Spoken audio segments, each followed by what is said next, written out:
captive and crucified, the disciples were not only disinterested in what was going on with regard to Jesus and more concerned about themselves, but they were actually demonstrating their carnality by being in the middle of a debate about which of them would be the greatest in the kingdom, which seemed to have been a constant subject for them. And they were at it again. According to comparative passages, we know that is the case. Jesus had told them he was going to die. He had told them what was coming. They literally let it run off like water on a duck's back. They were indifferent to that whole scenario, that unbelievably horrible sin-bearing which he was anticipating, never captured their compassion at all. Not at all. Instead, they were arguing about who would be the greatest in the kingdom. They were really very unlovable at that moment. And isn't it wonderful that the text of Scripture chooses that very moment in which to tell us that Jesus loved them to the max. And the bottom line is, his love for us is an eternal love set upon us, never due to anything worthy in us or anything that we've achieved, and consequently, it was not gained by us, nor is it to be lost by us. He loved his own who were in the world to the max. And then it goes on to tell you something else about these typical believers. They were sitting at dinner, already eating, and nobody had washed feet. Now, that's not a big issue in your house because you keep your feet covered all day. It's a big issue there because the roads are either muddy or dusty. Nothing is paved except some stone streets, but those were only thoroughfares, and most people would walk on dirt all day. They wore sandals, and supper like this, a Passover meal like this, was hours together, and it was more than sitting in a chair. It was reclining, and if your head reclined, you tended to recline towards somebody's feet. Common courtesy indicated that there should be a foot washing. And it was the lowest slave on the social totem pole who had that job. And since they rented the upper room, probably no slave came with it. And none of the disciples was about to volunteer since they were all arguing about who was the greatest. And none of them wanted to disqualify himself from such consideration by taking the role of a servant.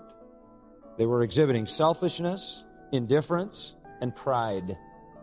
And Jesus himself had to get up, take off his outer garment, leaving only his inner cloak, put towel around his waist, and do the dirty work himself. I say all of that to say there's nothing to indicate that they were worth loving at this moment. But the love of God is not dependent on how we act in any given circumstance in life.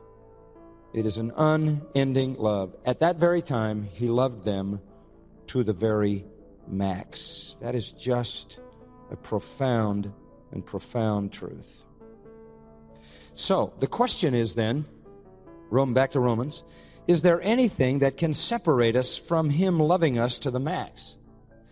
He loves us to the fullest extent that it is possible for him to love his creature. He cannot love any creature more than he loves his own. That's just incredible. Is there anything that can come into our lives and affect us in such a way as to cause us the forfeiture of that love? Well, the answer is here. Is it tribulation? Is it distress? Is it persecution, famine, nakedness, peril, sword? Can any of those things do it? Tribulation is from the Greek word thlipsis, which means pressure. Literally the word for pressure. Outward difficulty, could be bodily harm, accusation, rejection. And then the word distress, really two words, stenochoria, probably means not outward difficulty, but inward difficulty. This is an interesting word. Distress means to be hemmed into a narrow way from which there is no escape. Are there temptations that are so inescapable? External pressures, internal temptations, so inescapable that we just can't sustain our faith? Can they cause us to totally collapse so that there's absolutely no way out? What about persecution? Diagmas.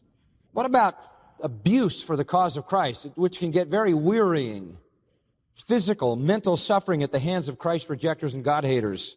Can that break the back of our faith? What about famine? Not even having necessary food, not being deprived.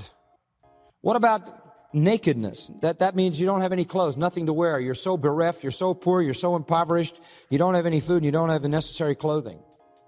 What about peril? That simply means being exposed to danger that you can't identify. Fear is what's involved there, the dread of potential impending disaster. What about Macarthur, the sword? What's that talking about? Execution. What about all that? Can that do it? Is that a powerful enough catalog of circumstances as to destroy true faith? Well, we know one thing. It'll destroy shallow, illegitimate faith, won't it? Because in the parable that Jesus told of the soil and the seeds, he talked about seed that went into the stony ground and it came up for a little while, but as soon as there was persecution, it died and never bore any fruit. We know false faith can be destroyed by persecution. False faith, according to the rest of that parable and that thorny, weedy ground, can even be destroyed just by the love of the world, the love of riches, which is a form of temptation. But the question is, can the real stuff, real true faith, genuine salvation be devastated by these things? Can they drive us to doubt if we're genuinely God's? Can they drive us to sin? Can they drive us to the rejection of Jesus Christ and the abandonment of our faith and hope and trust in Him? Well, this is not theory with Paul. This is not theory. Ask yourself the question, did Paul suffer external pressure all the time? Did he suffer internal pressure? Yes. Was he depressed? Yes. Was he fearful? Yes. Did he suffer persecution? Yes. Did he go without food? Yes. Did he go without clothing? Was he in danger of death? Yes. Was he facing execution? Yes. So we're not talking theory here, folks. Paul is literally giving you a recitation of things parallel. Listen to 2 Corinthians 11, verse 23. I've been in far more labors, far more imprisonments, beaten times without number, in danger of death. 5 times I received from the Jews 39 lashes. 3 times I was beaten with rods. Once I was stoned. 3 times I was shipwrecked. A night and a day I've spent in the deep. I've been on frequent journeys and dangers from rivers, robbers, countrymen, dangers from the Gentiles, in the city, in the wilderness, on the sea, among false brethren. Been in labor, hardship, sleepless nights, hunger, thirst, without food.